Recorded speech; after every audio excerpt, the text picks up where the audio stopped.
Ladies and gentlemen,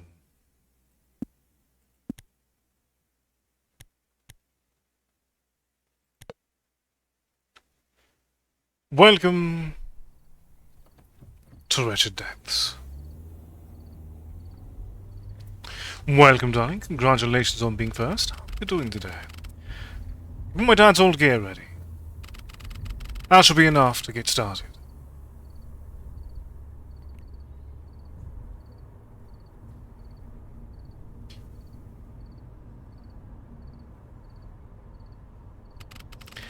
I don't quite know why I came out here. I guess I just couldn't ignore something like this.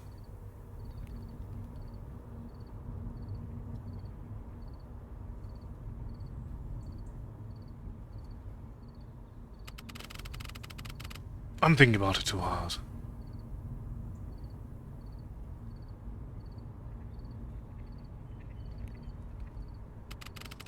I'll have to stop in town and ask for directions. I couldn't find Lake Imperium on any map.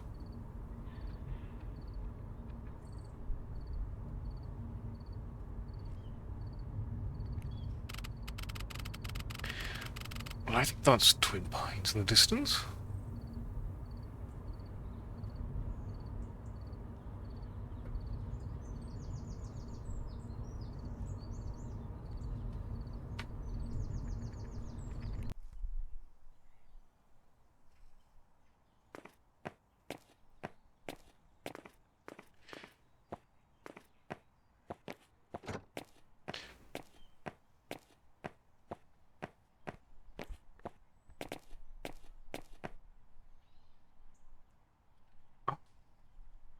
Bait, tackle, and a smile.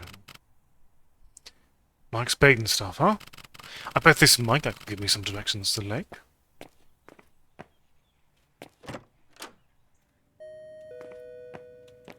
Hello there, you Mike? Your face. Judging by your gear, I'm guessing you're here for fishing season. I'm Mike, the shopkeeper around here. Any quality fish you catch, I'll gladly buy. Also, if you're looking for tackle or a new rod, I'm your guy. Even if you just want to chat, I'll be here. Maybe some fresh gear in store from time to time. You should definitely check back later. But I bet you're eager to get started. Oh, you need directions to Lake Imperium? In that case, go back the way you came and head east for a few miles. You'll know you're almost there when you see a tunnel.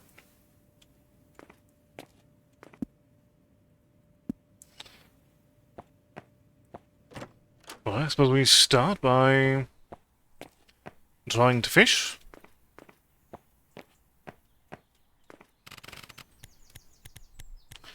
Let's drive to the lake.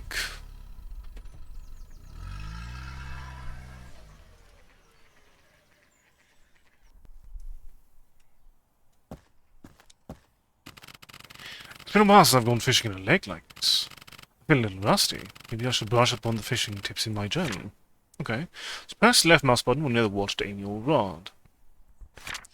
Release left mouse button. Release left mouse button, and your lure will sink where aimed. Different lures will allow you to fish deeper. As your lure sinks, it will attract fish. Hold the right mouse button to keep your lure at its current depth. For fish, press left mouse button to reel it in. Be careful to create too much tension.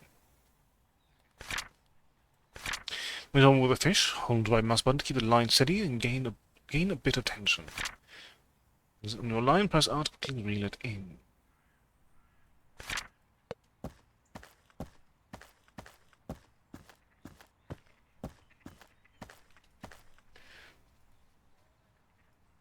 Let's say beware.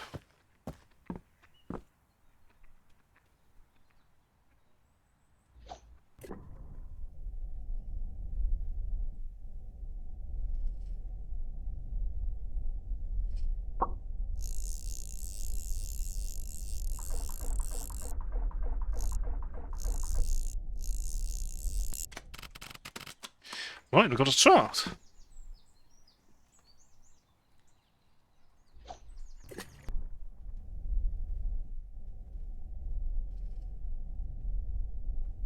Right, so we can go...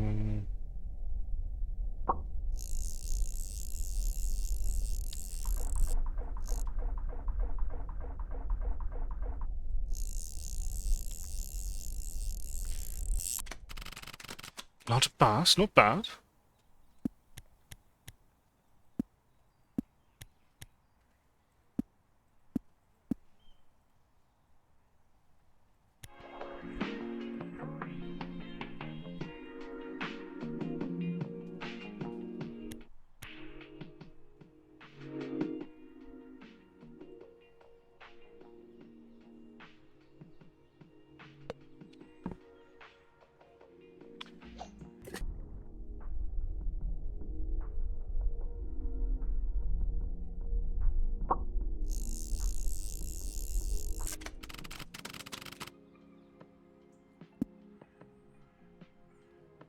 So...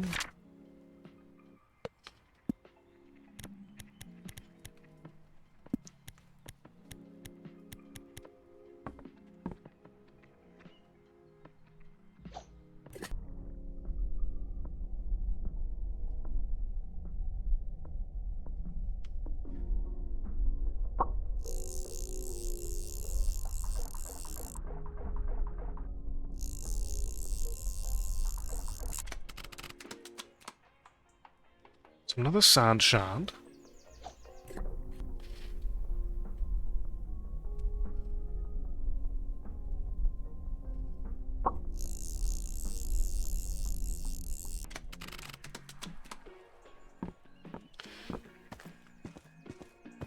I want to look at new radio stations over time. Sometimes I can find different things.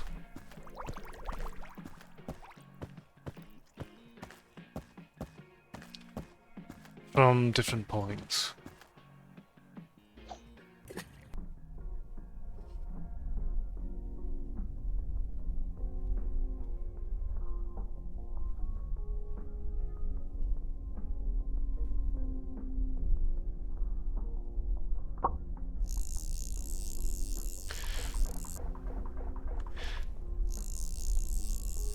Looking at something interesting here at least.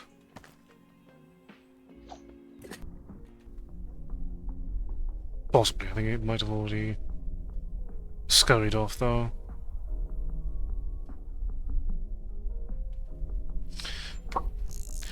Welcome, Pep, and fish indeed. How are you doing today?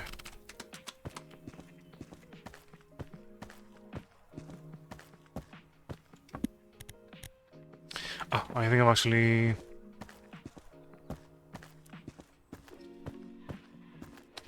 filled up my icebox.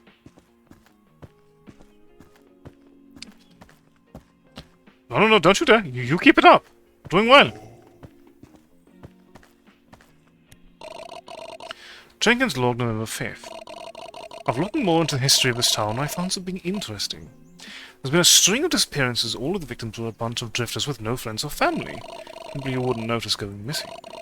Whenever I bring it up to the townsfolk, I get distant stares. Not sure if they're all in on it or just blissfully unaware. Not enough information to determine that yet.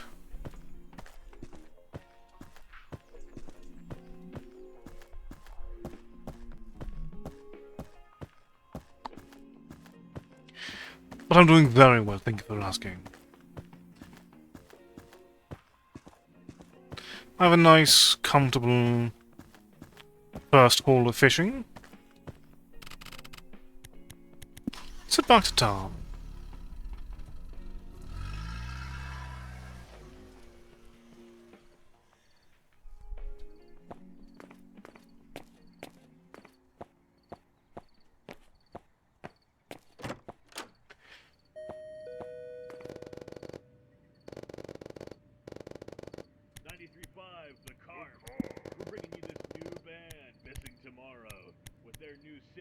Topping the charts, Weeping Moon. Let's see if you enjoy this one.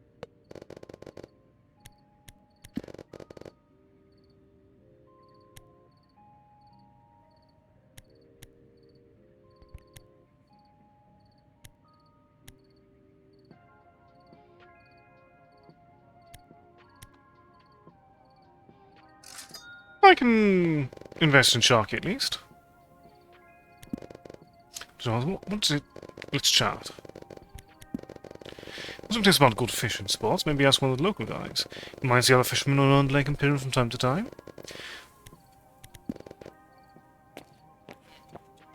Alright, keep that in mind.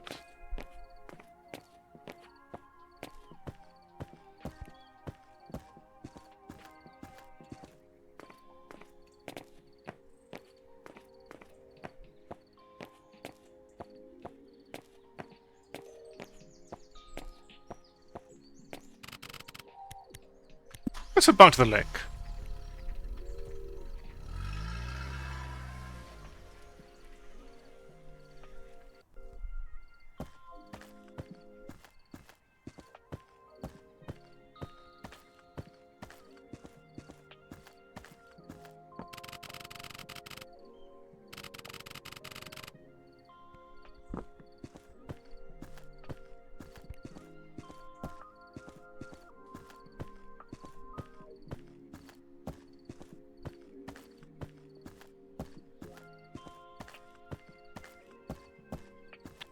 Hello there, sir. How are you doing today?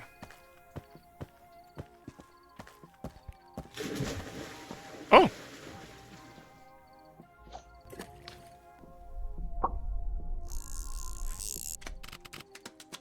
Can I wish you back up?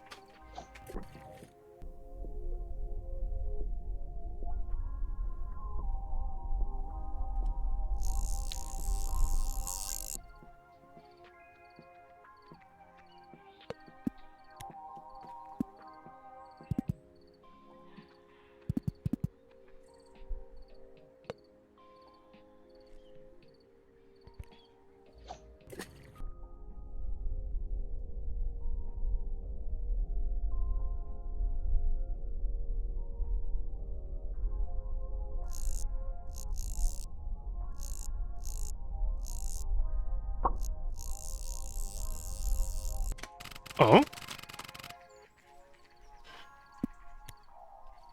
Ooh, we have a zombie fish.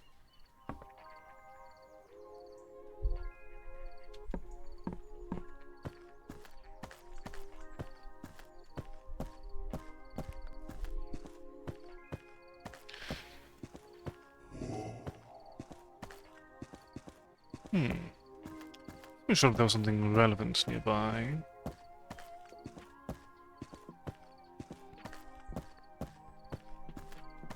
Maybe not this time, though.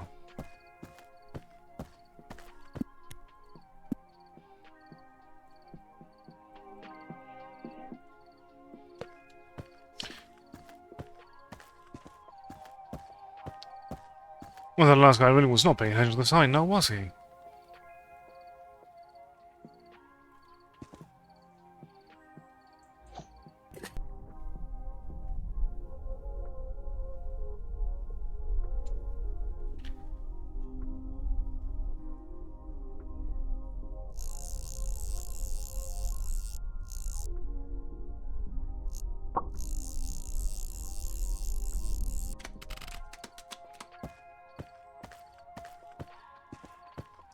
Here's one of the more interesting ones around here.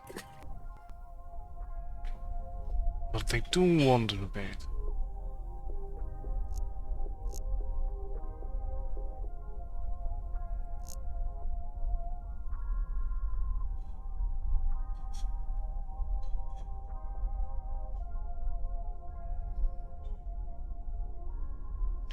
A bit of a preview of some of the weird things, I suppose. Because I'd actually... 93.5 KARPs.com. Coming at you with the catch of the day. Here's 90210 with their new hit, Something Forgotten. I'd never forget a tasty track like this.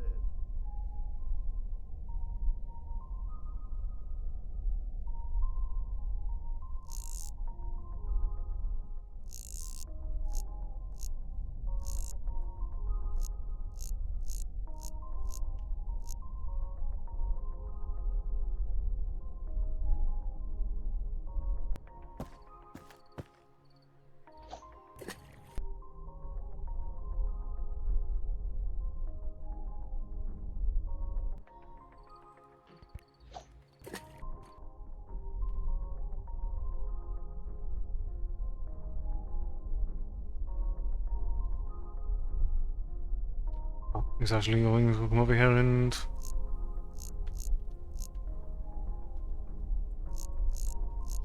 No interest. What, is my bait not good enough for you? Is that what you're telling me?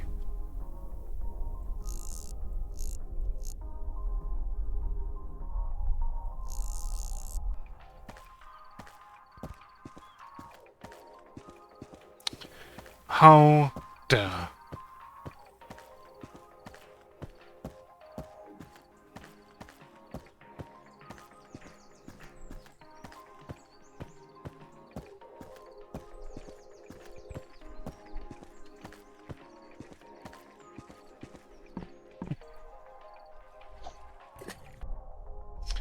Thank you, Pep.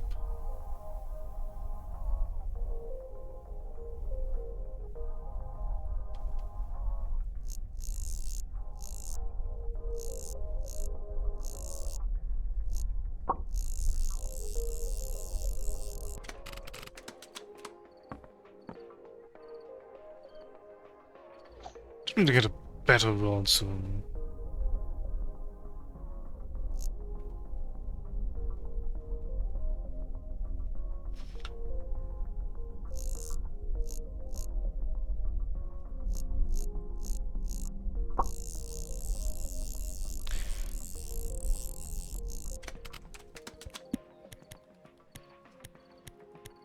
That I think. That's what we can catch at the moment.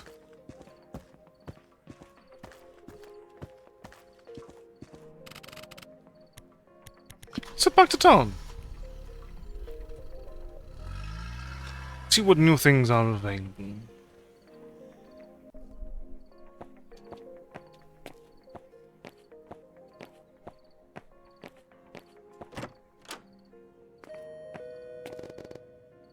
Ah, some new stock.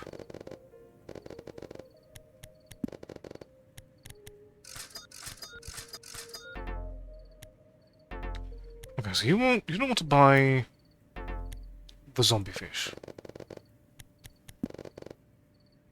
93.5 The Car. Here bringing you a little soul injection with Sonny Ellington and his track, River Soul. How about a bite of this one?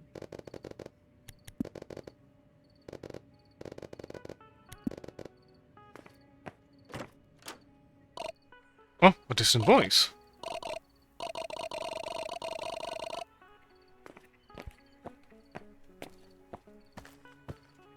Hello.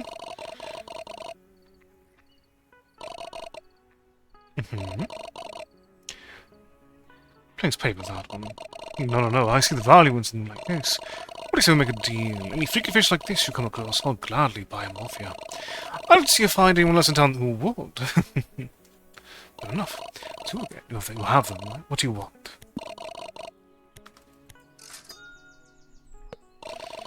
Alright, so what can we get for as far as chatting with you? What am I, a fucking telephone? I suppose. Harry?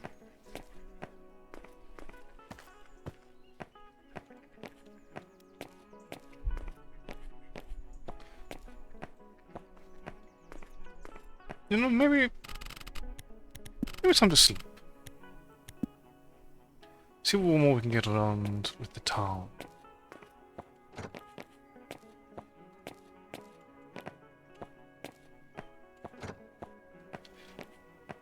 Perhaps things simply open up the more you actively fish.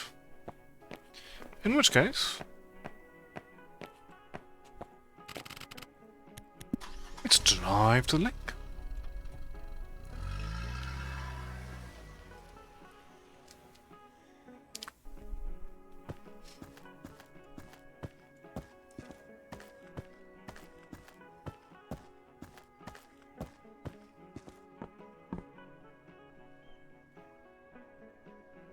Wait, hold on. Equip the better lord first. And now we can throw it. A fair distance. I think I've got one of you before.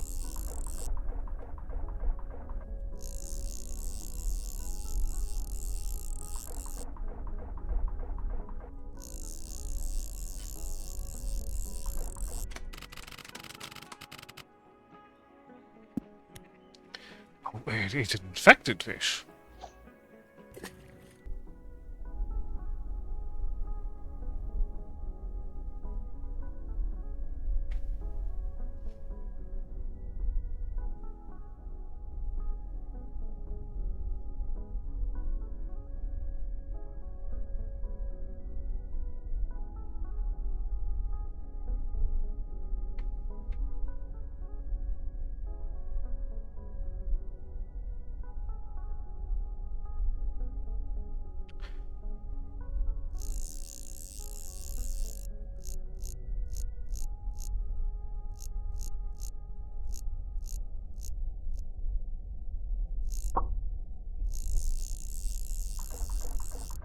Let's get a shot of the line.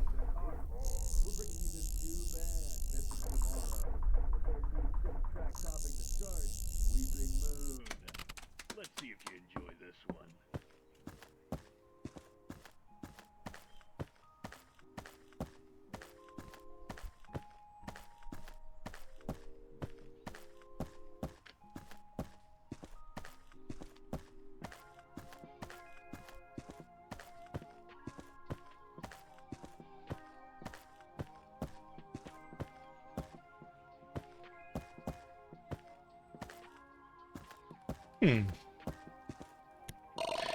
Jenkins Law, December 14. And here I thought things couldn't get any weirder. There's some kind of ruins in the middle of nowhere.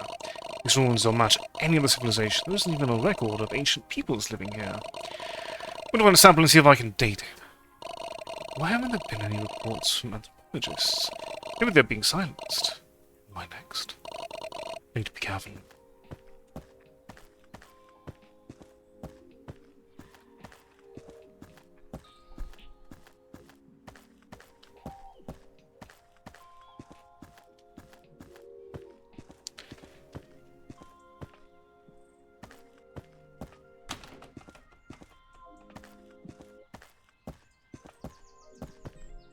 Oh, the boots are gone.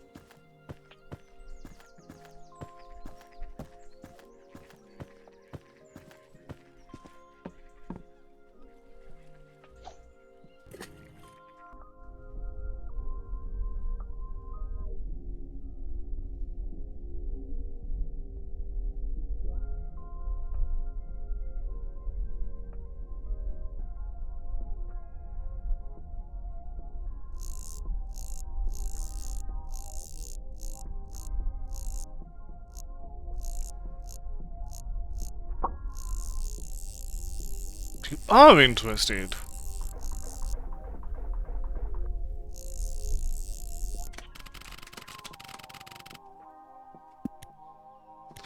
A lion handfish.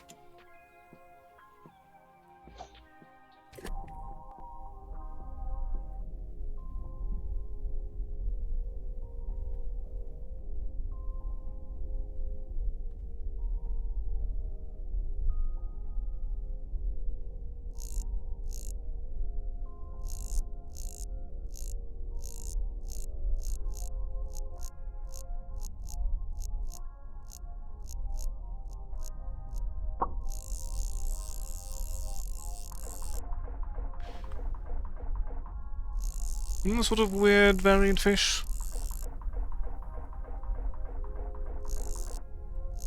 Thought it would a little longer than I thought you would.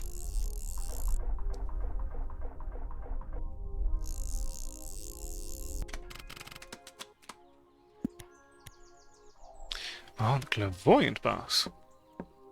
Well, lads. Put myself some more interesting fish for Jenkins.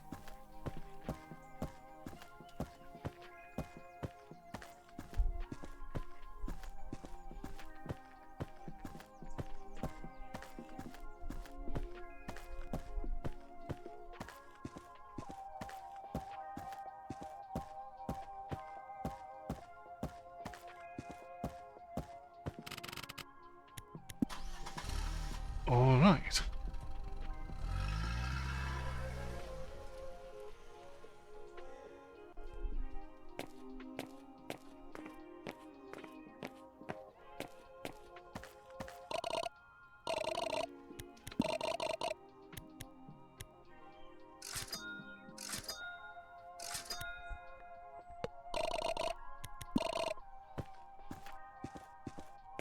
Alright.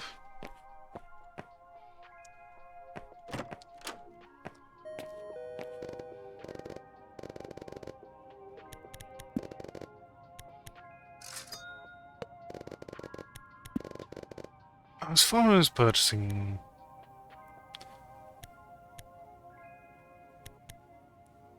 Getting the angle is probably the best next investment. Hey, welcome back to 92.5. Some have recently been saying that they hear strange things at night near the old graveyard. Also, positions myself, you can't be too careful. Okay, so that's our next guiding point. A big one.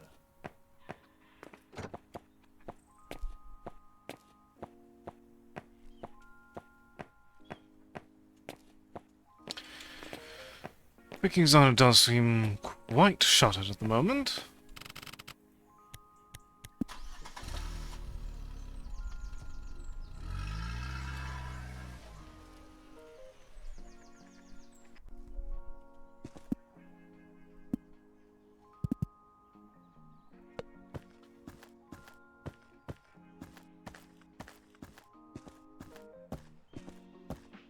Except by taking the interest near the old graveyard.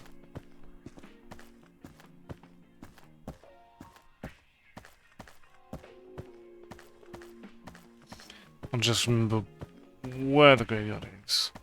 Ah, here we are.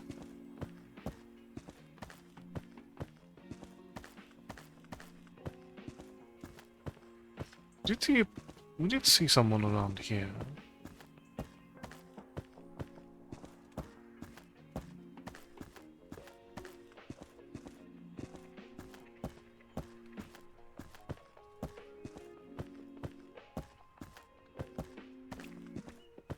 Usually these locations have had some sort... Ah, no, here's what it is. Mr. Log. Jenkins Log, January 25th.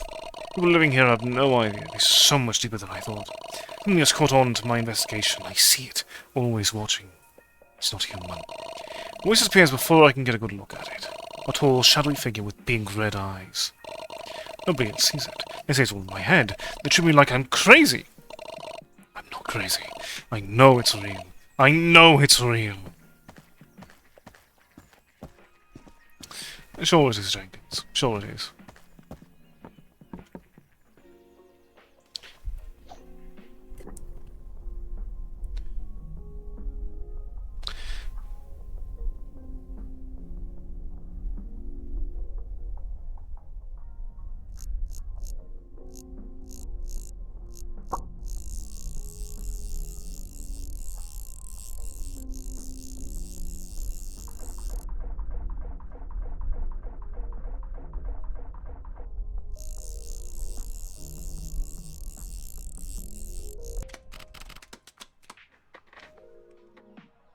As far as our...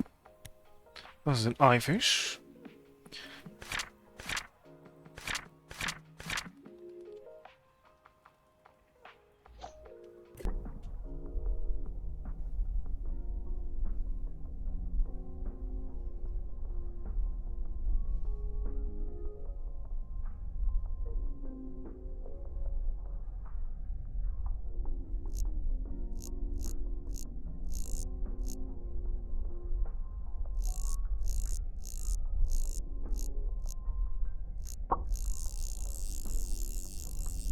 I'll get another eye fish, I suppose.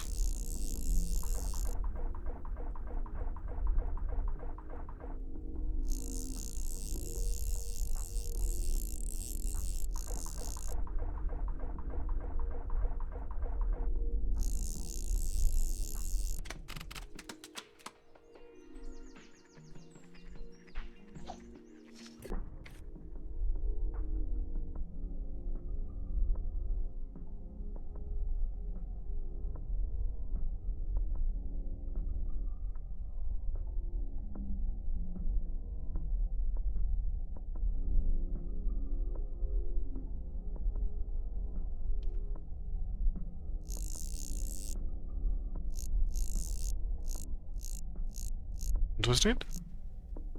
No?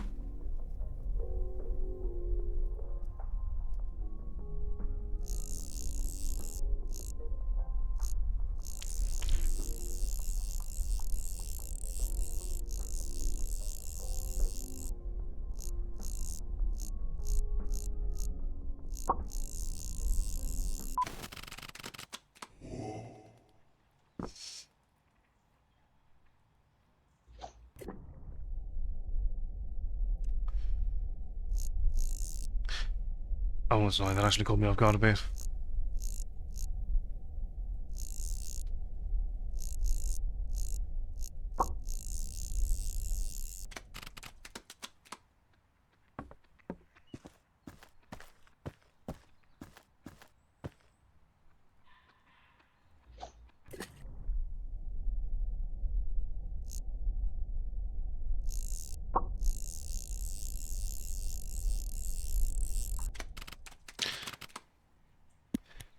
Our cooler is full because the eyefish take up so much space. Interesting. Oh, also, it's February 6th and I figured something out. It's all connected. Everything. Mutations, the corpses, the town people, that shadowy fuck. All of it is connected. But how? I know it is. I know it is. I know it is. I know it is. I know it is. I know it is. I know it is.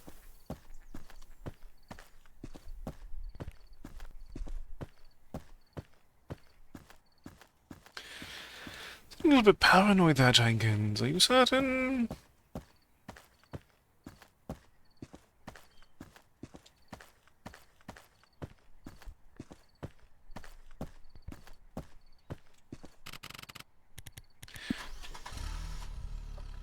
Alright, let's get back to town.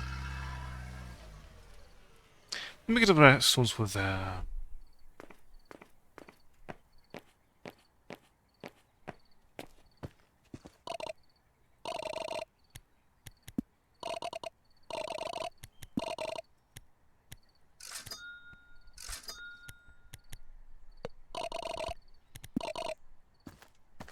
Alright, alright.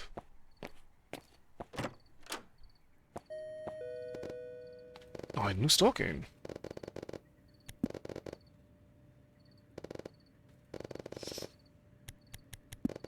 Let's clear out our cooler.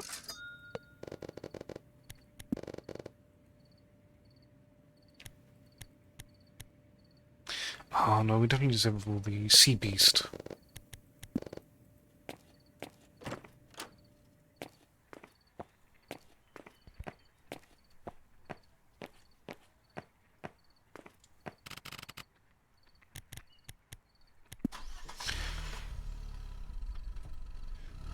Let's do another round of fishing and see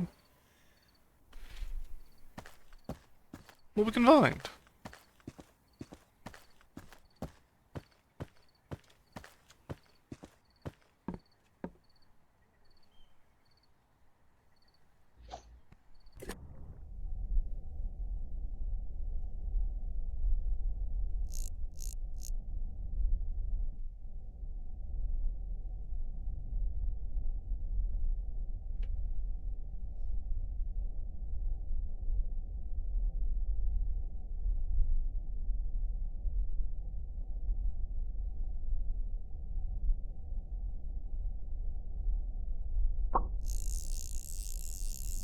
Oh, you're new?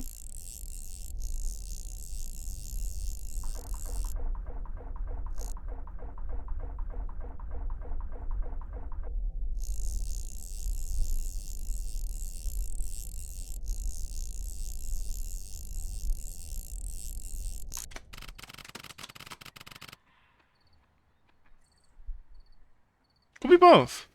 Could be both.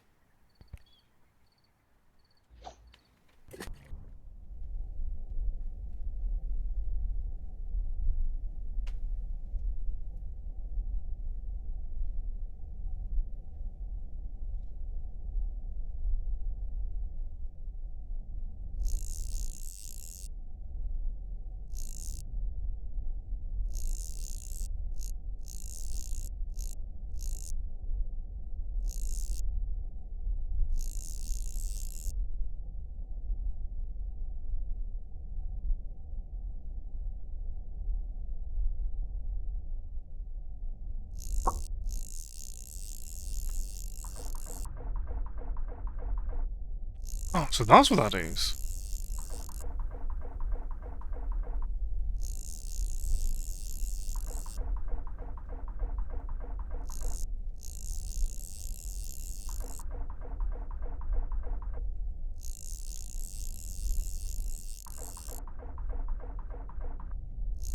Gosh, quite frequently. Parasite mouthfish, parasitic globfish.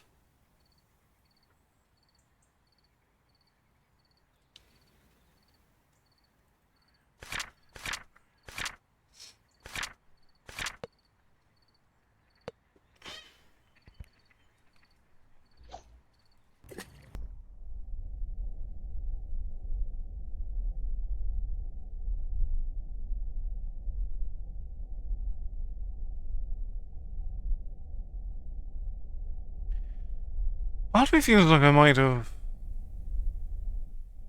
missed a lower depth fish.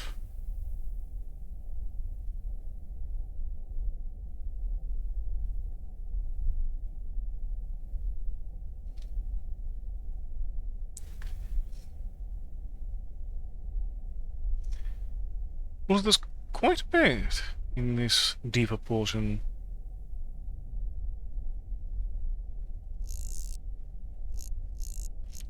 Not interested? I suppose not.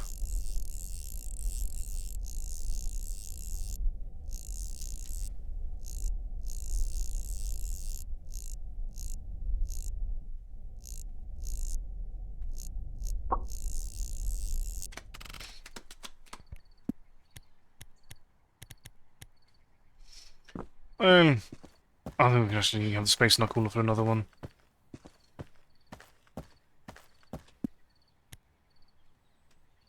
Off we go.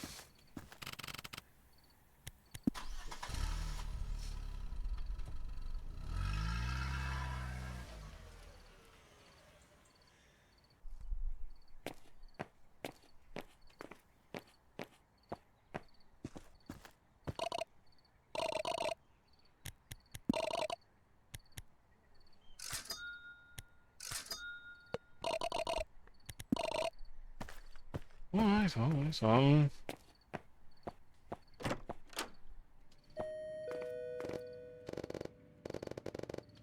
See about... No, send the graveyard.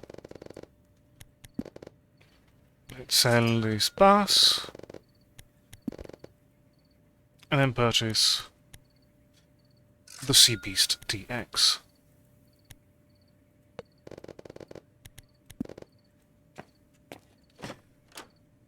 Alonzi indeed.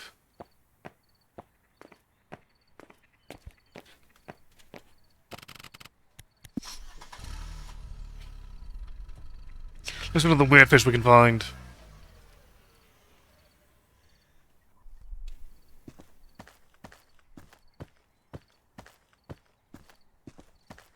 So now we can aim more for that. Oh wait, hold on. Wait, I forgot.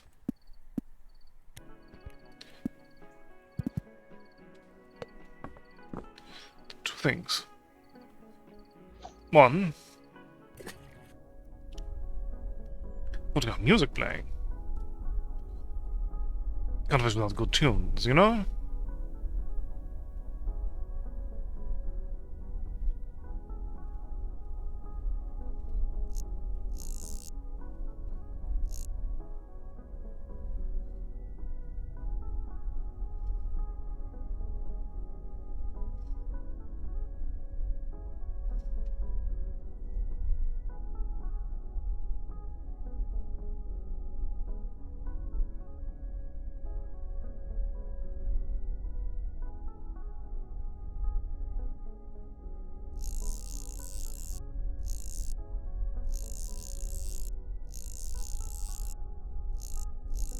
What have I called you?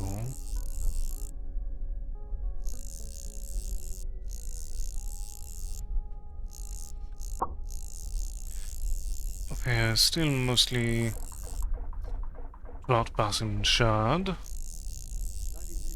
the car.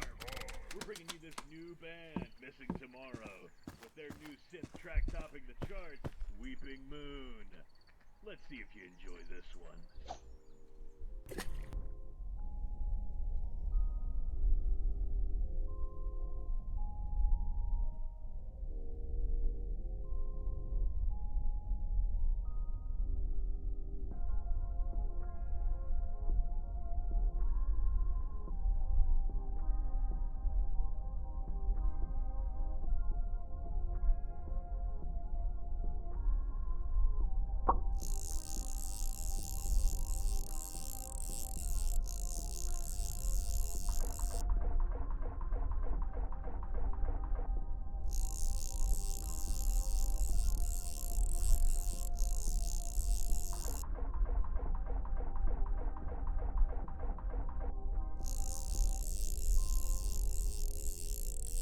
See if I actually managed to reel you in properly.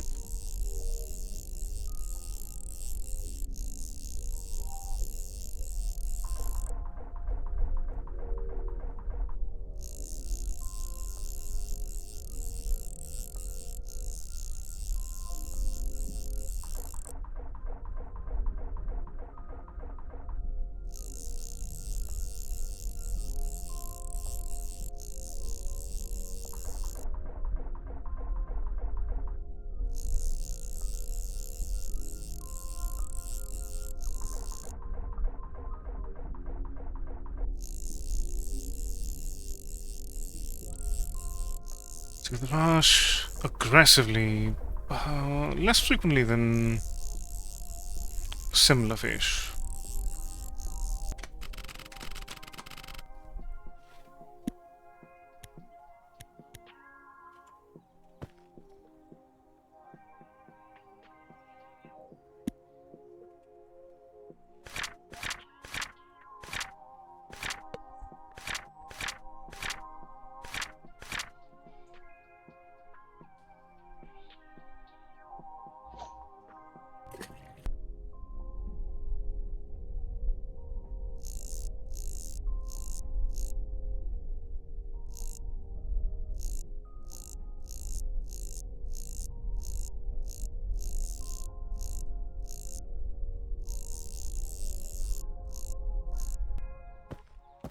Hmm.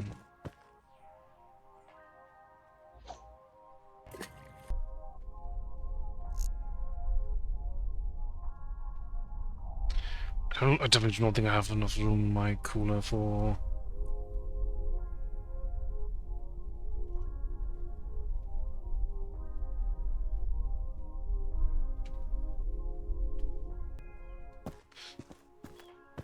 the largest fish thus far.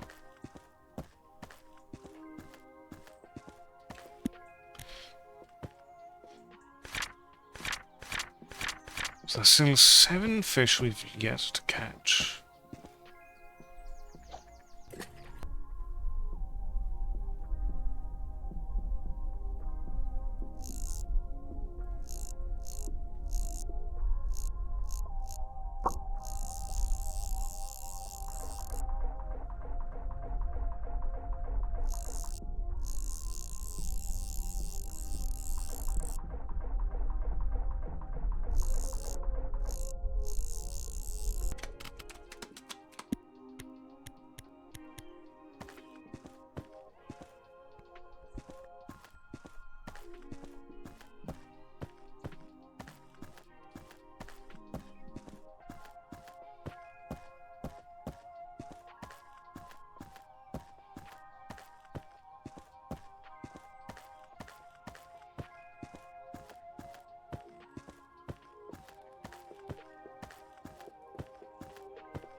Alright, let's...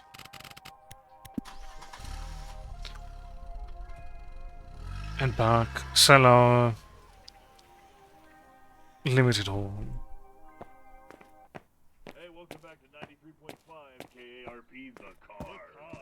Coming at you with a brand new single from a band called The Man. We're gonna slow it on down with their hit, Pink Waves. Here's hoping you catch a big one. I mean, it's hard to catch a big one. Biggest one, even. Still in the graveyard.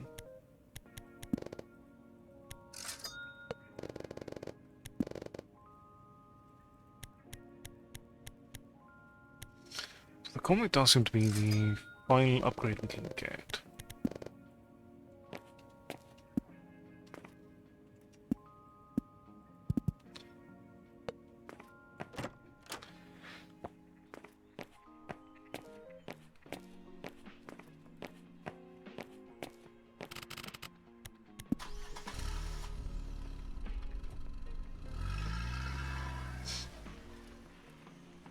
Let's see.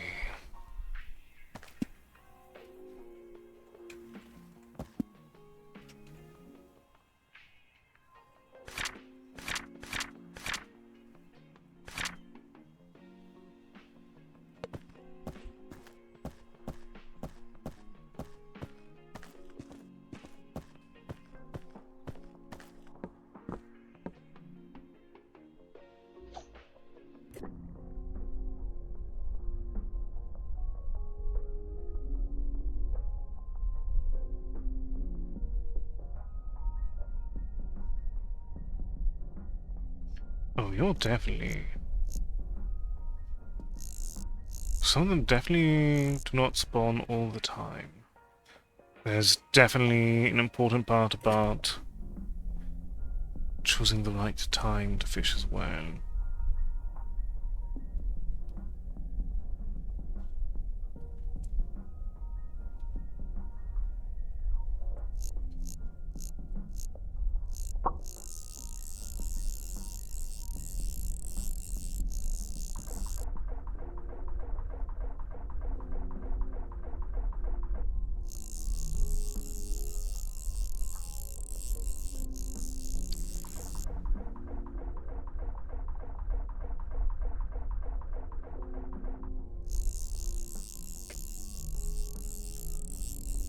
You do not want to be pulled out of your hole.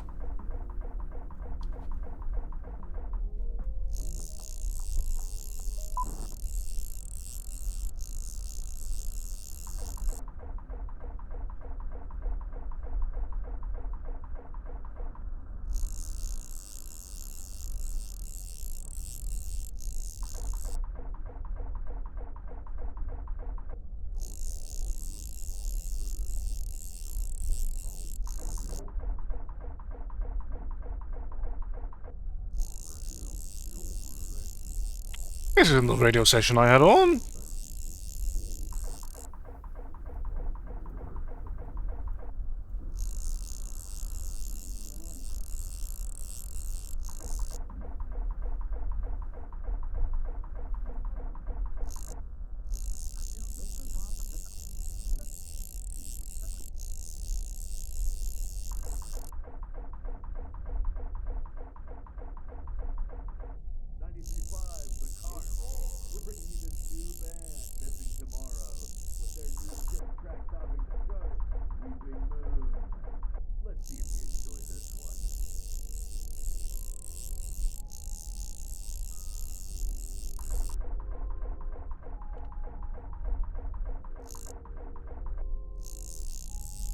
We want to avoid too much tension here.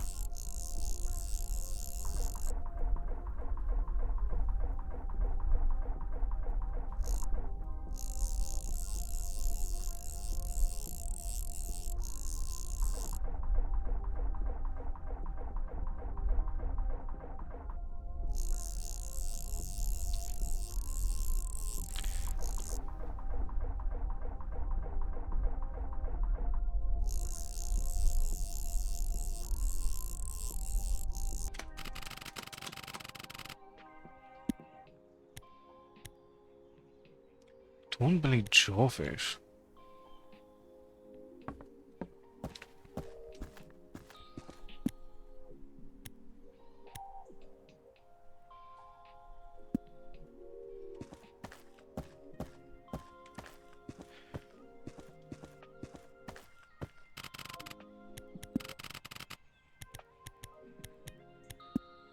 Let's... We haven't done any noon fishing.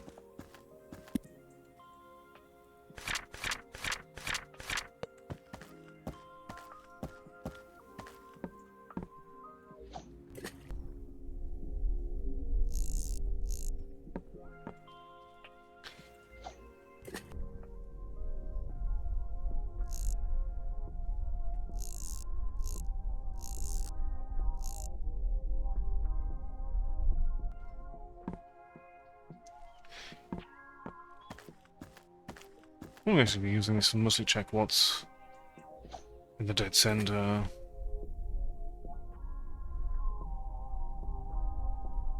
Probably our best way of determining when we've been fishing.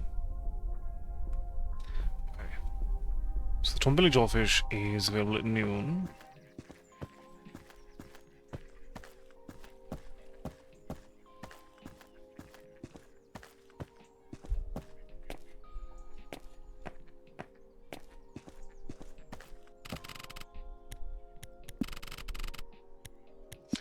Let's see about what's available at night.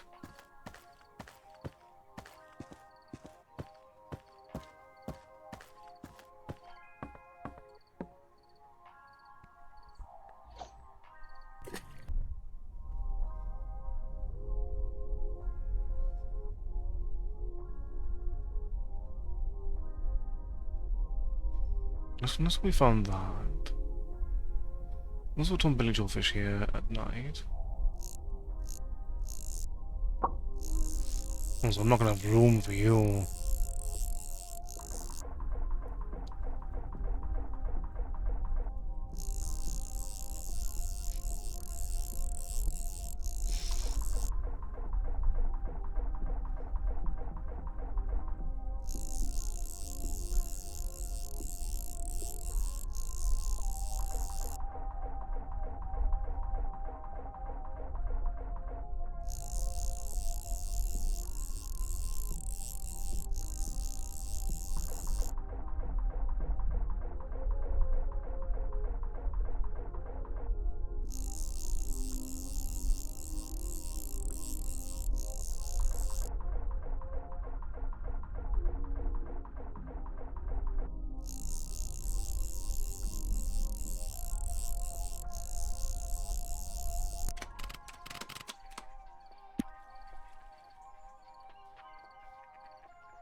Let's check my theory and see if I can find another type of fish in the morning. 93.5 KARP, the car. Coming at you with the catch of the day. Here's 90210 with their new hit, Something Forgotten. I'd never forget a tasty track like this.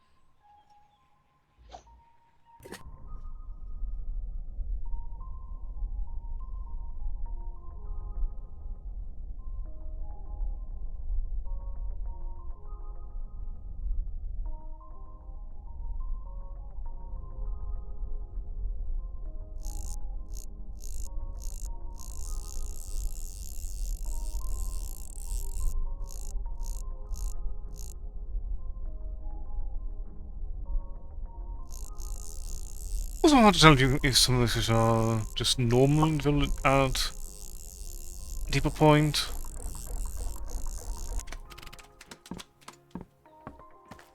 Either way, let's...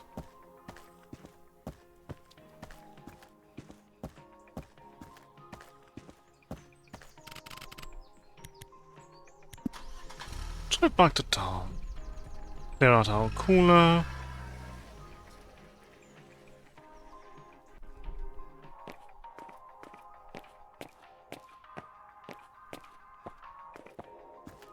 Oh.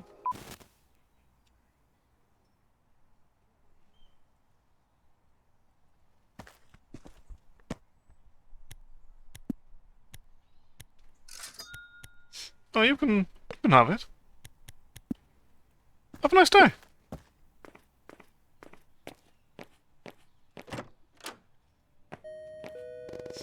Hello there, Mike.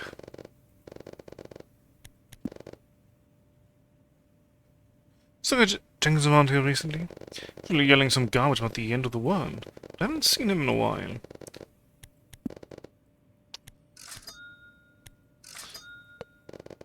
You know what, come to think of it, I've not seen Jenkins in a bit either.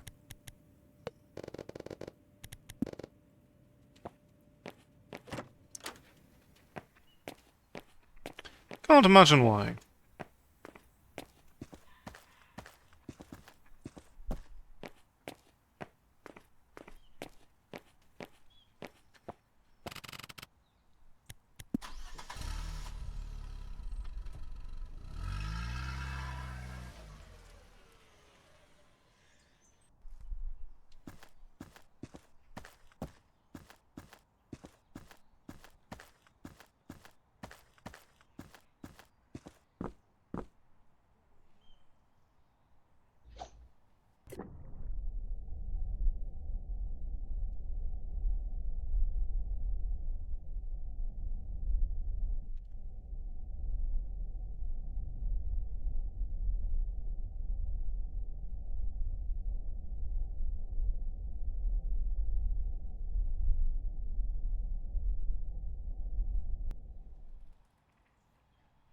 Let's sort a bit further.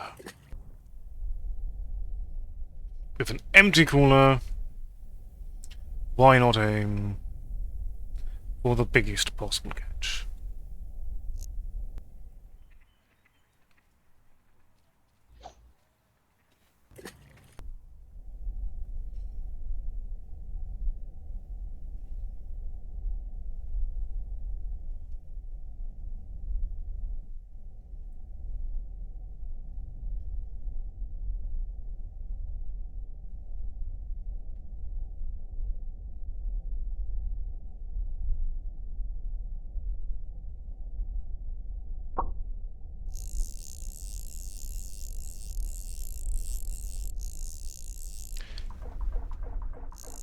You know what? Not interested in another torn belly. The water isn't that dark. You'll be fine.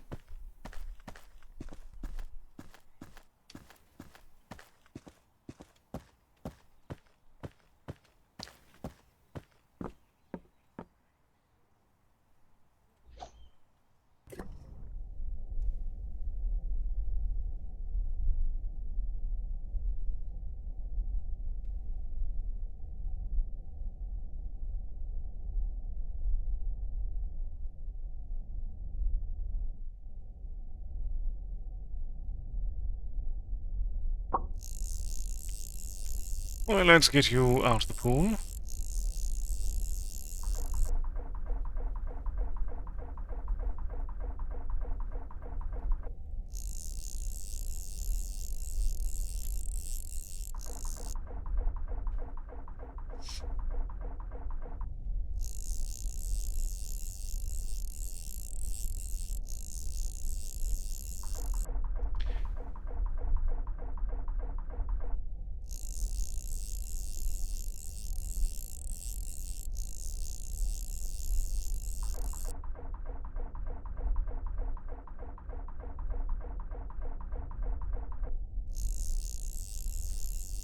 Alright, come on out.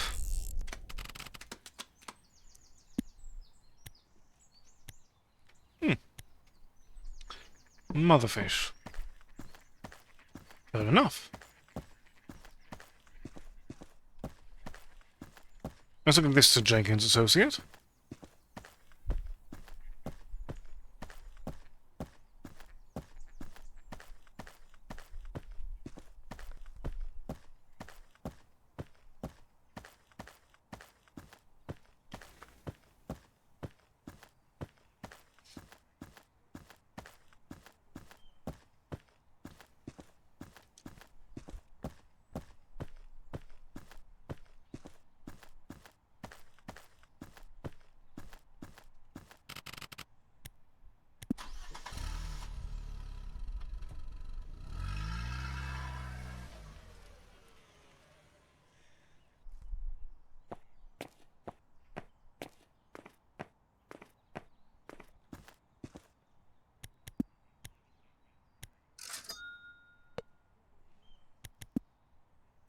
Have a nice day.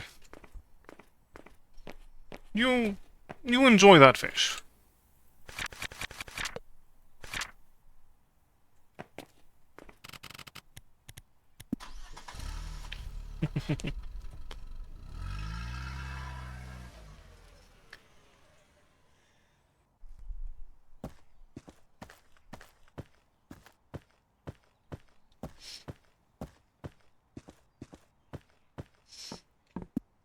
Alright, so we still need... There's 5 fish that we haven't caught yet. There's one that we've definitely seen, but have yet to catch.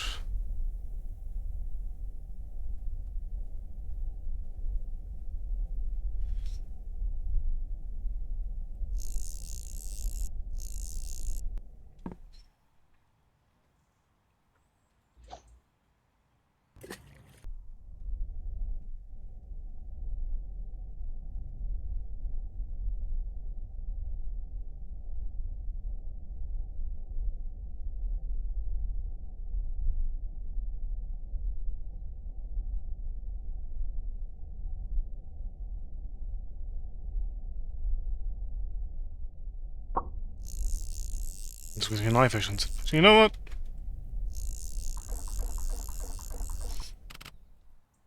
No, I have no desire for another eye fish.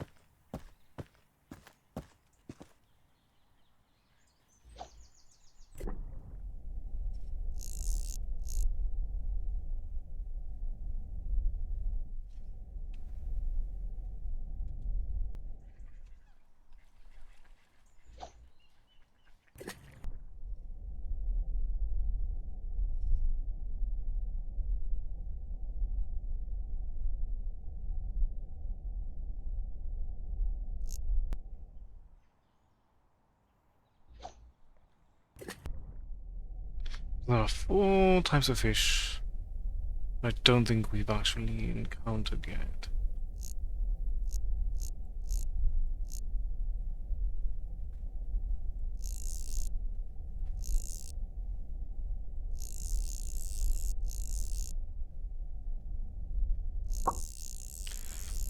Are you one of them?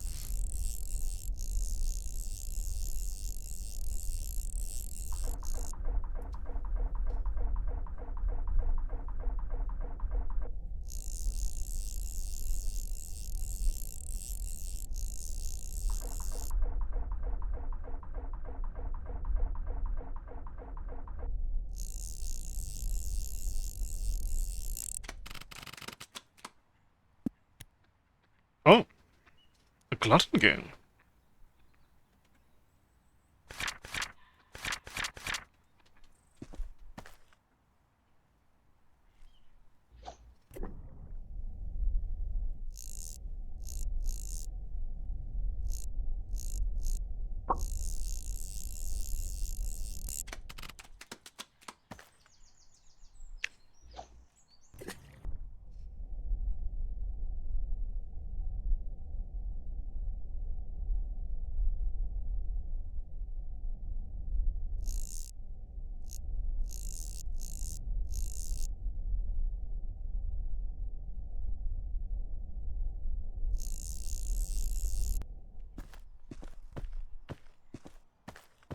Hmm.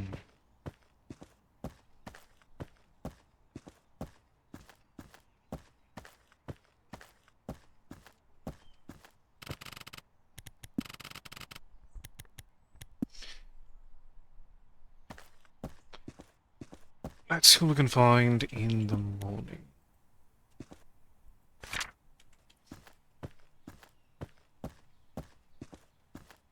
Oh.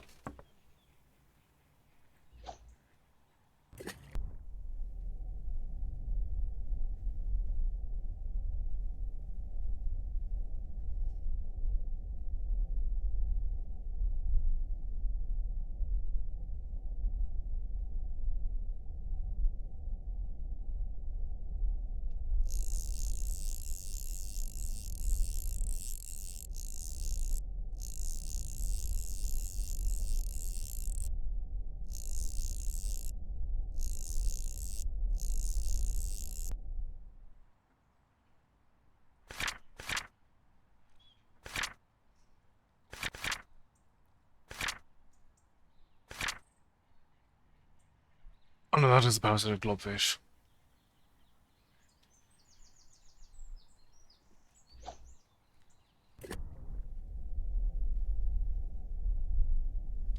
Something if I'd already caught on that one.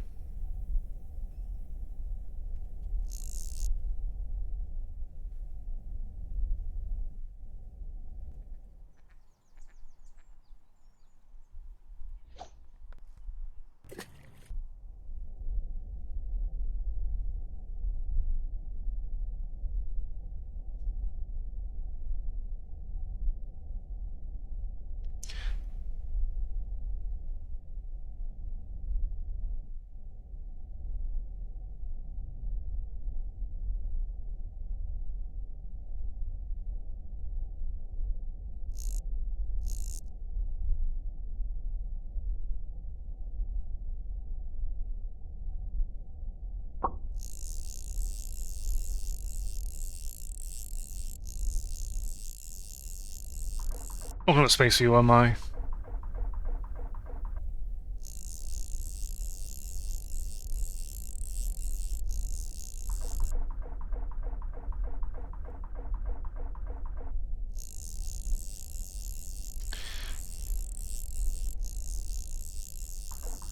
I will have finally reeled you in and not have space.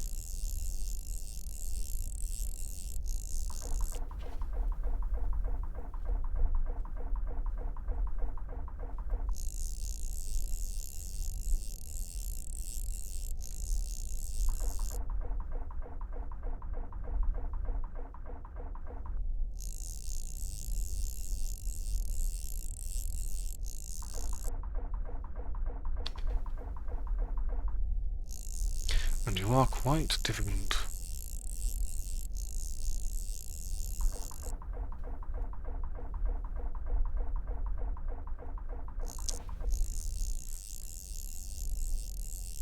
To reel in indeed.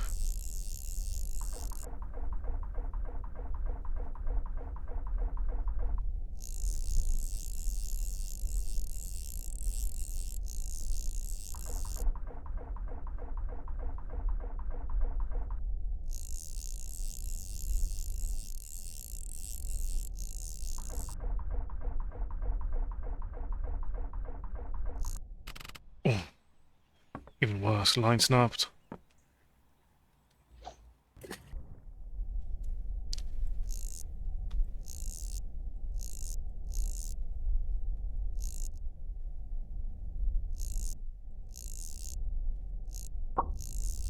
So still just Bastard and Shans near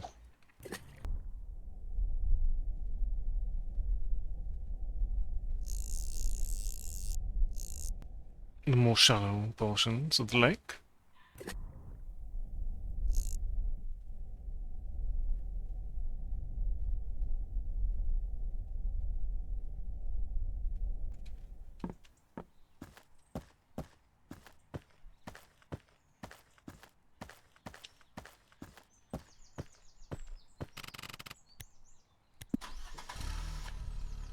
Let's go clear out our cooler.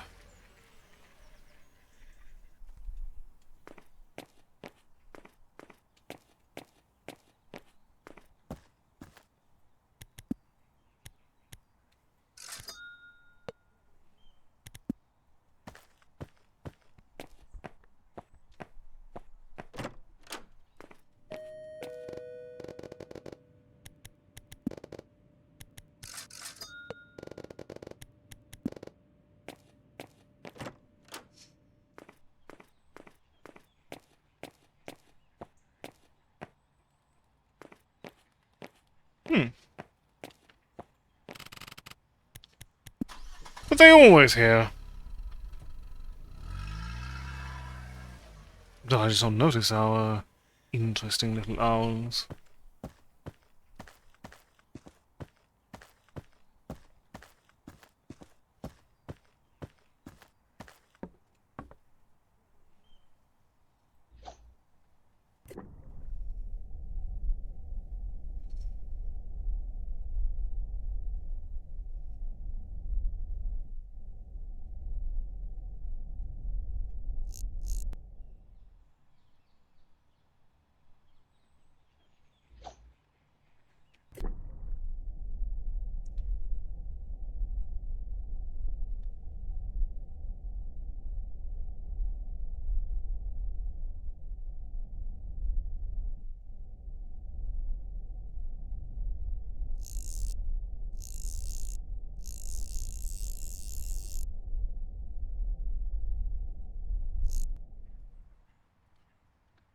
Oh, we did before. Try to get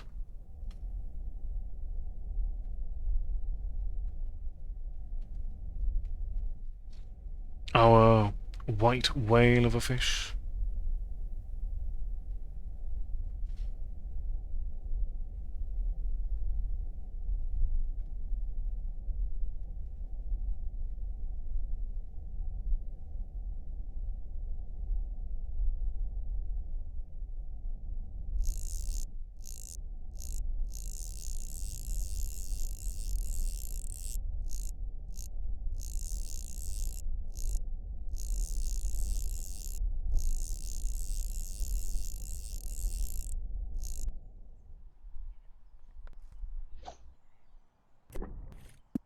Was it on?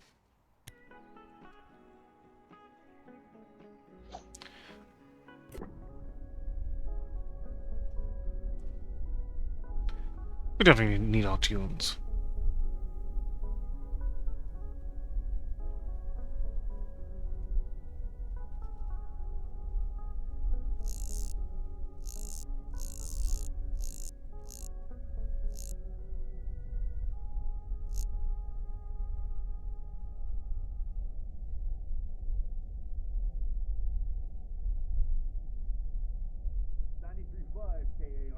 The car.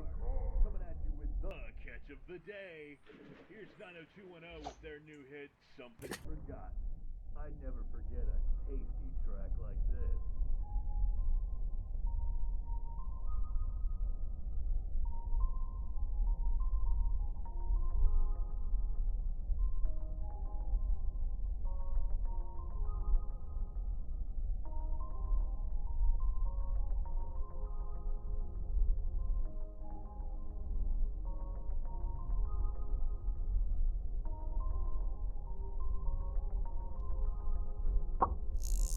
Alright, let's give it a shot.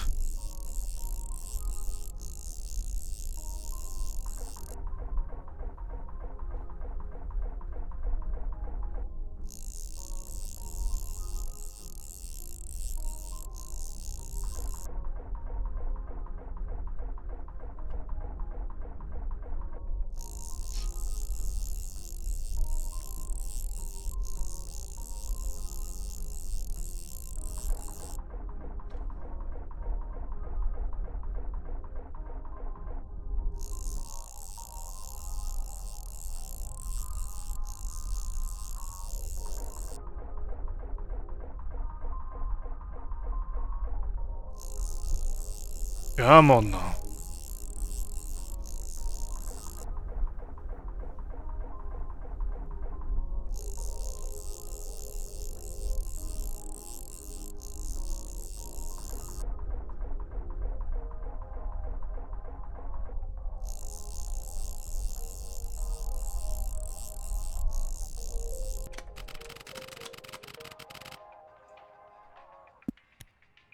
Ah, dragon shrimp.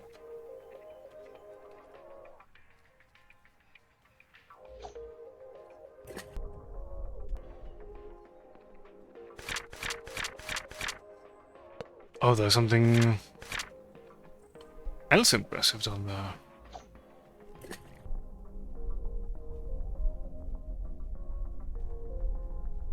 Given the light in the morning, that's probably when.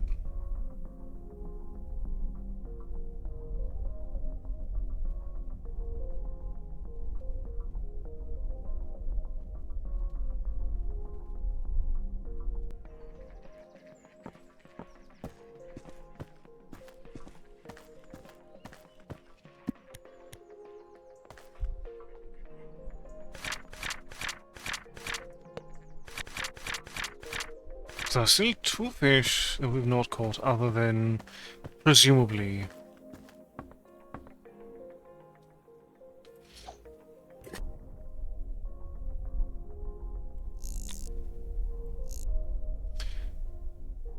the equivalent of fish Satan.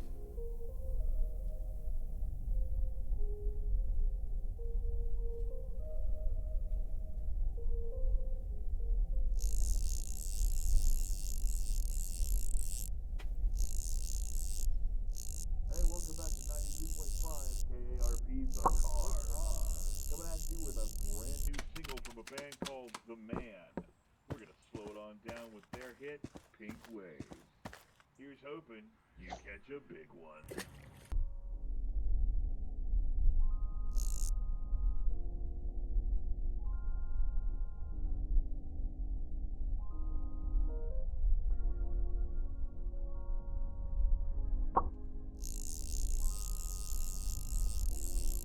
Oh, you again.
Oh no, our caller is indeed quite full. Alright.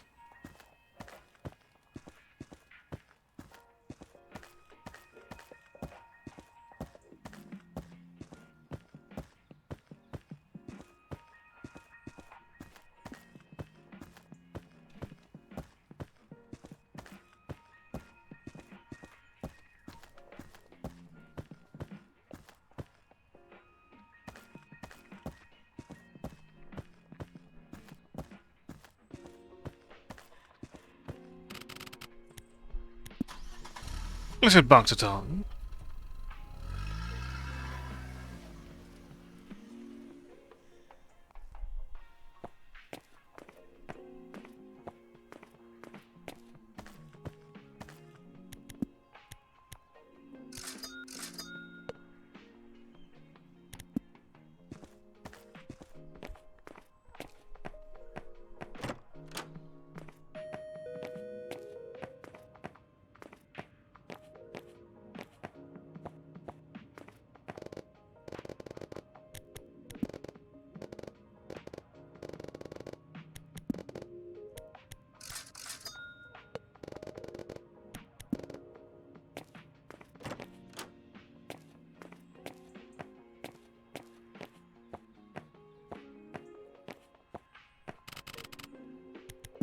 Let's...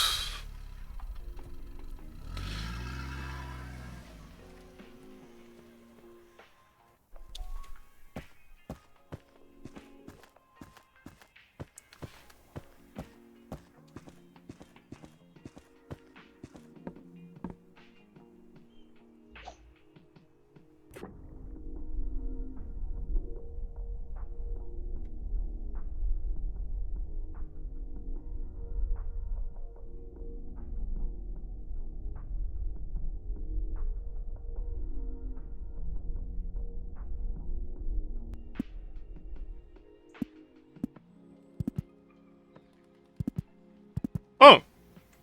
That's what I'm overlooking.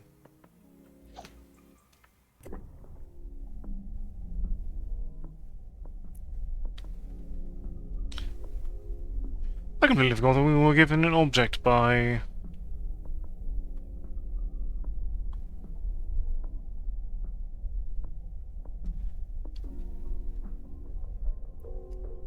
Not... rather lithe fellow.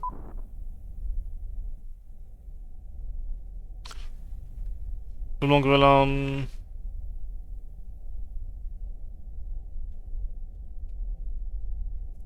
Music at this depth.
As I sink down like a stone, losing my mind, flesh and bone, revealing the truth behind the facade. at the bottom of the lake.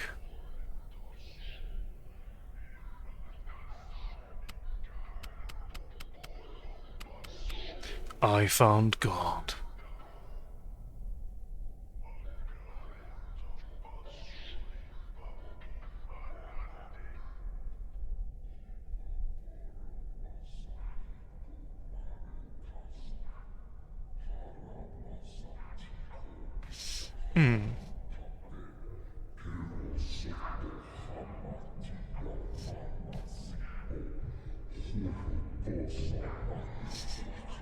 Become one with us.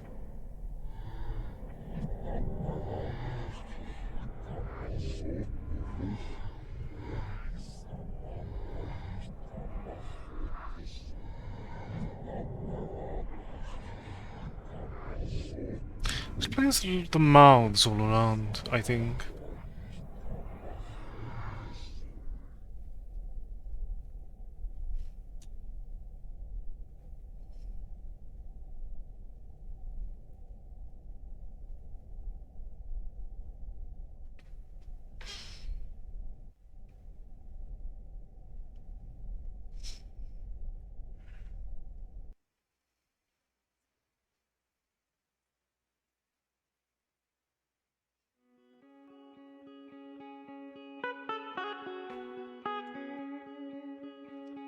And thus, ladies and gentlemen, concludes Wretched Depths.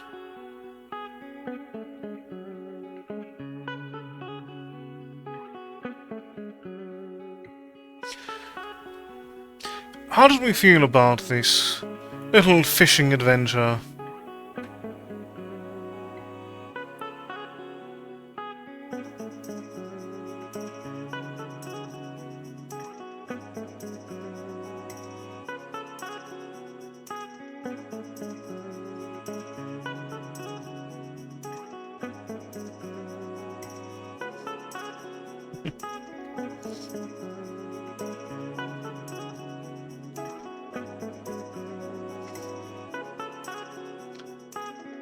What do you love most about fishing, Pep? And indeed, weird fish are always so very charming.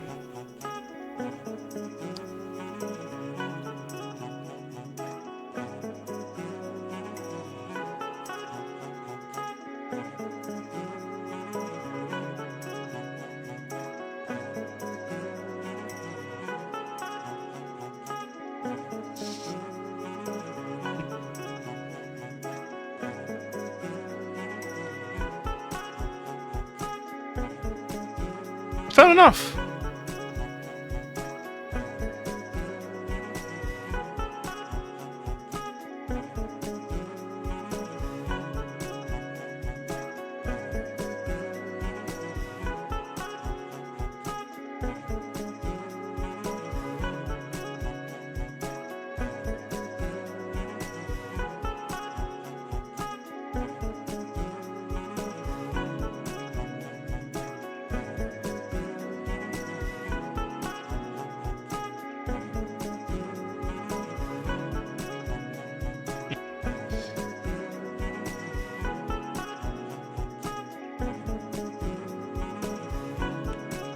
Very fair. We do like the serenity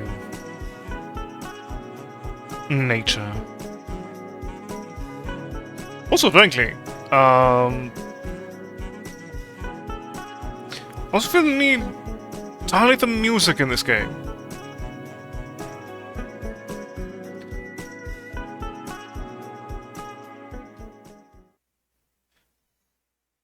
Just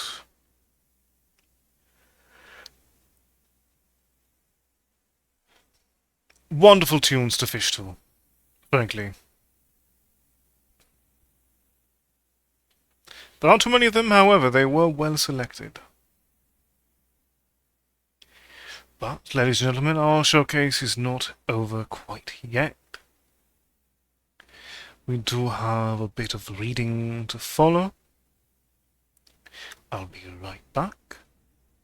And then we'll continue reading The Beetle, a mystery.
tonight we continue our reading of The Beetle, a Mystery by Richard Marsh. When last we left off, our protagonist had fallen under some sort of spell, their will no longer quite their own. After being denied even the most basic of needs, they sought shelter from the rain in a home that may have been abandoned. However, they have been declared a thief, and thus they must repay this act of offense by utilizing their supposed skills as a thief to target a politician by the name of Paul Lessingham.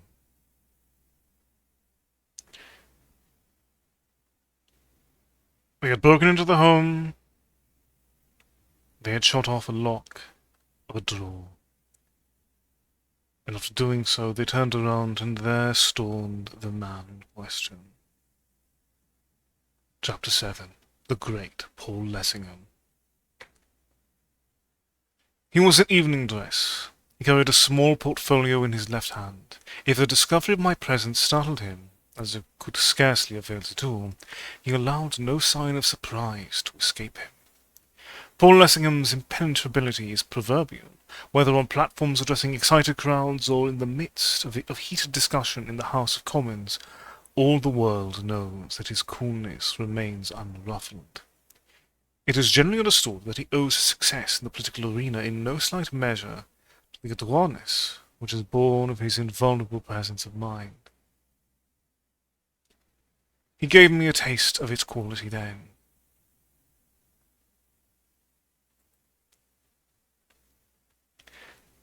Standing in the attitude which has been familiarized to us by caricaturists, his feet apart, his broad shoulders well set back, his handsome head a little advanced, his keen blue eyes having in them something suggestive of a bird of prey considering just when, where, and how to pounce. He regarded me for some seconds in perfect silence. Whether outwardly I flinched, I cannot say. Inwardly, I know I did. When he spoke, it was without moving from where he stood, and in the calm, airy tones in which he might have addressed an acquaintance who had just dropped in. "May I ask, sir, to whom I am indebted for the pleasure of your company?" He paused, as if waiting for my answer. When none came, he put his question in another form. "Pray, sir, who are you, and on whose invitation do I find you here?" As I still stood speechless, motionless, meeting his glance without a twitching of an eyebrow nor a tremor of the hand, I imagined he began to consider me with an even closer intentness than before, and that the, to say the least of it, peculiarity of my appearance caused him to suspect that he was face to face with an adventure of a peculiar kind. Whether he took me for a lunatic I cannot certainly say, but from his manner I think it possible he did. He began to move towards me from across the room, addressing me with the utmost suavity and courtesy. "Be so good as to give me the revolver and the papers you are holding in your hand."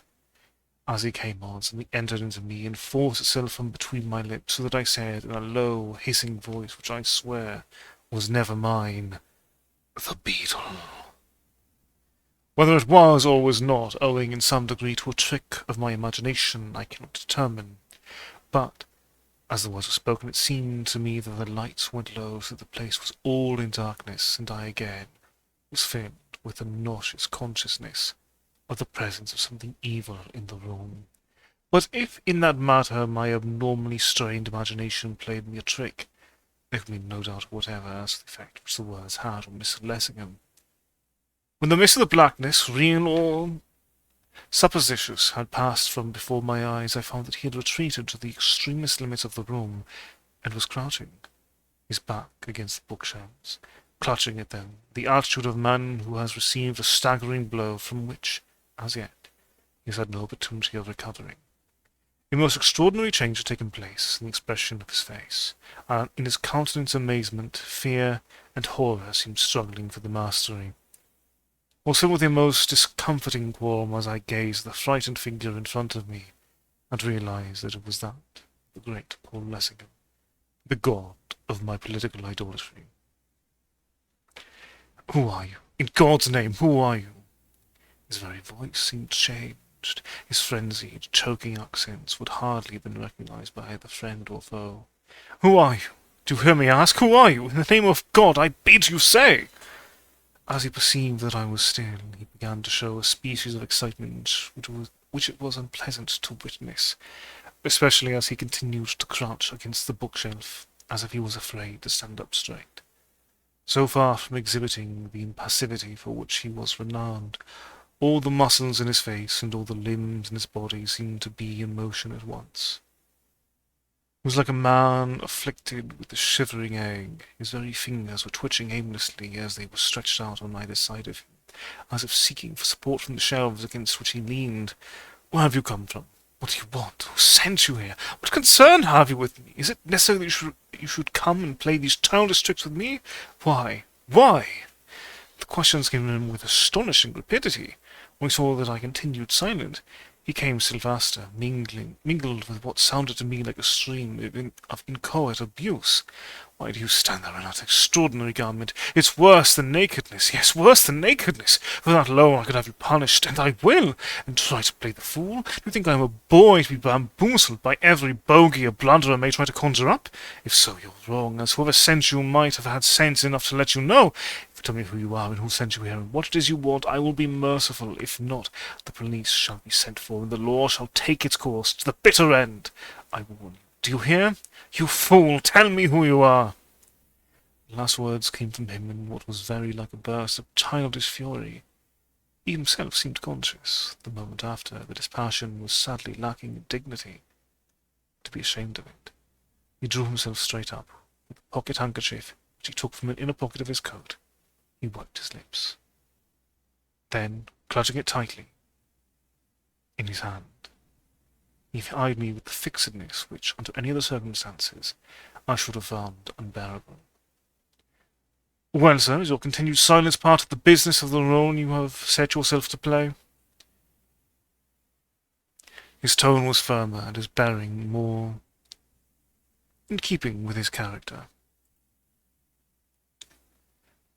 If it be so, I presume that I, at least, have liberty to speak. When I find a gentleman, even one gifted with your eloquence of silence, playing the part of burglar, I think you will grant that a few words on my part cannot justly be considered to be out of place. Again he paused. I could not but feel that he was employing the vehicle of somewhat cumbrous sarcasm to gain time, and to gain himself the opportunity of recovering.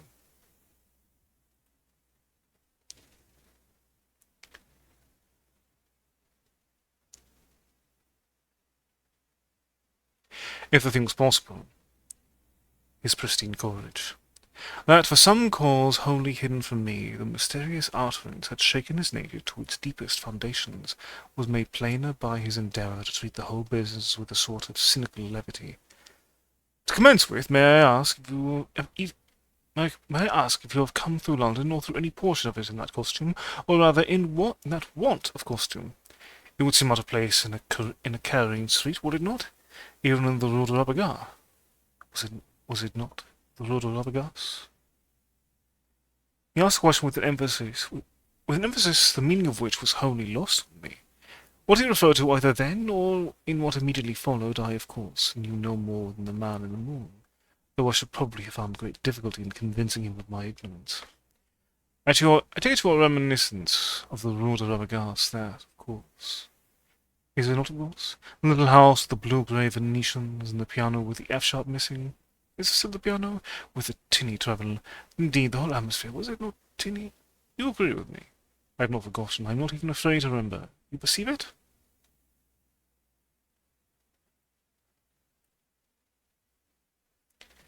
A new idea seemed to strike him, born perhaps of my continued silence. You look English. It's possible that you are not English. What are you, then? French? We shall see. He addressed me in a tongue which I recognized as French, but with which I was not sufficiently acquainted to understand, although I flatter myself that, as the present narrative should show, I have not made an ill use of opportunities which I have had to improve my originally modest education. I regret that I have never had so much as a ghost of a chance to acquire an even rudimentary knowledge of any language except my own. Recognizing, I suppose, from my looks that he was addressing me in a tongue to which I was a stranger, after a time he stopped, added something with a smile, and then began to talk to me in a lingo to which, in a manner of speaking, I was even stranger, for this time I had not the faintest notion what it was. It might have been gibberish for all that I could tell. Quickly perceiving that he had succeeded no better than before, he returned to English.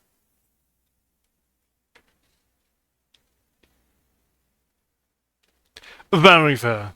A very particular insult that one could provide to you.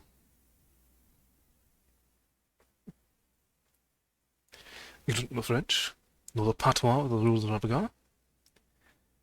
Very good. Then what is it that you do know? I wonder about silence, or are you dumb? Except upon occasion. Your face is English. Can be seen of it, and I will take it, therefore, that English spoken words convey some meaning to your brain. So listen, sir, to what I have to say. Do me the favour to listen carefully. And how furious would you be? Becoming more and more his former self. In his clear, modulated tones there was a ring of something like a threat. Something which went very far beyond his words. You know something of a period which I choose to have forgotten. That is plain. You come from a person who probably knows still more. Go back to that person and say that what I have forgotten, I have forgotten. Nothing will be gained by anyone by an endeavour to induce me to remember. Be very sure upon that point. Say that nothing will be gained by anyone. That time was one of mirage, of delusion, of disease. I was in a condition, mentally and bodily, in which pranks could have been played upon me by any trickster. Such pranks were played. I know that now quite well.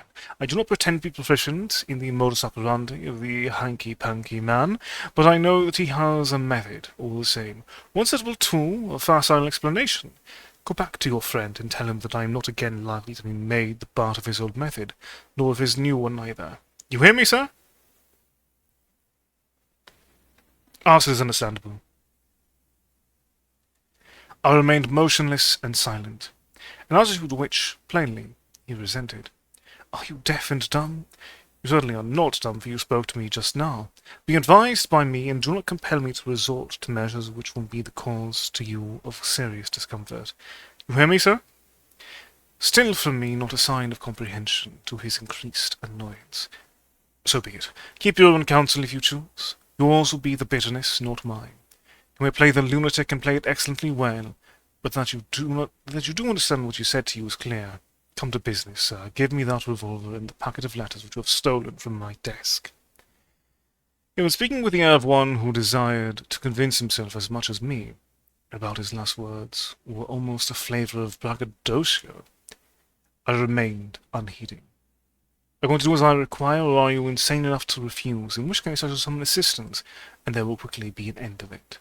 Pray do not imagine that you can trick me into supposing you do not grasp the situation. I know better.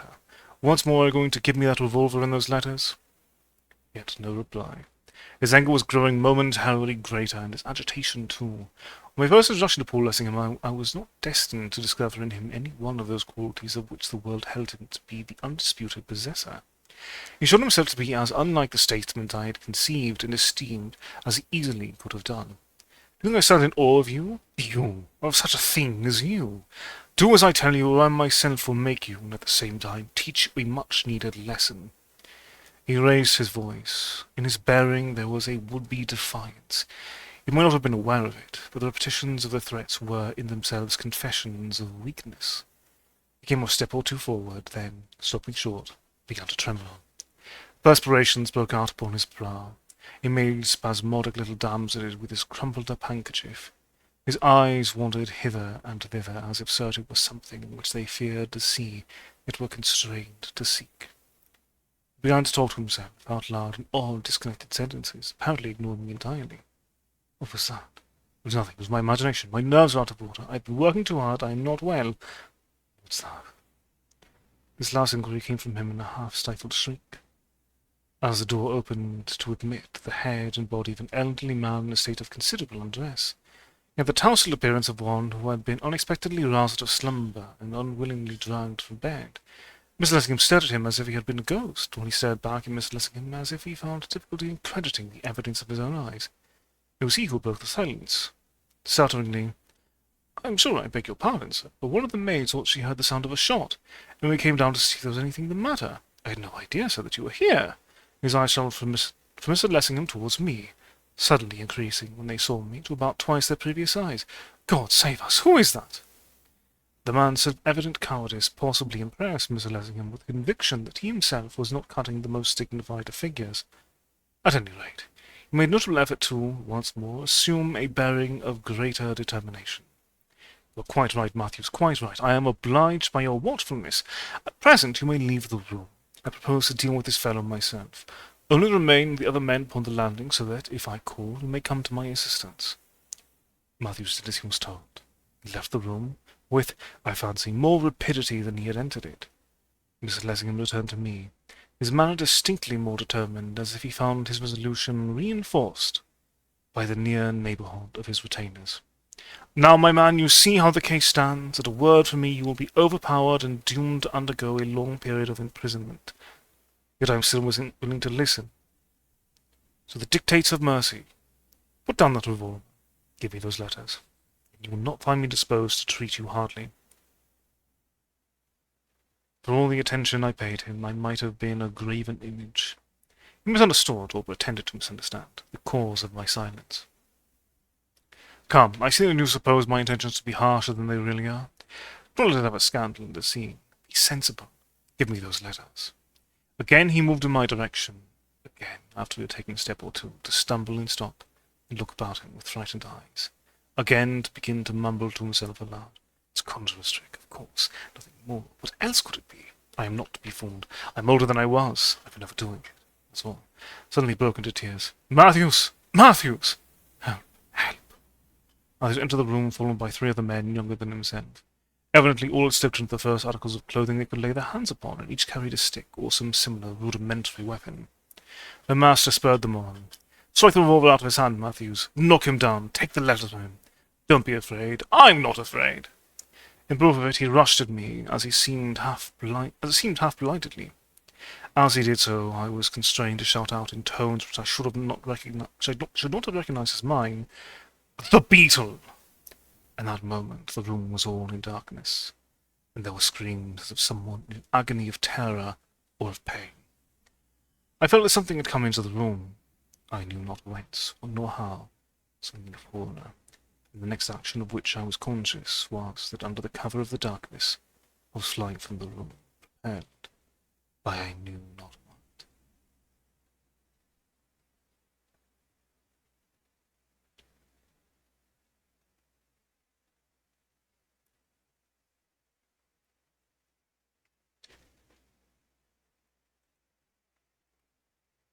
Normally I would go on, but I definitely feel the length of the day rather acutely at the moment.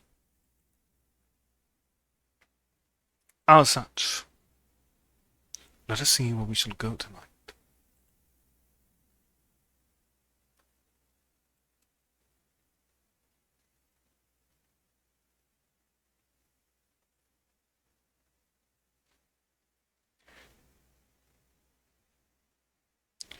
You are quite welcome.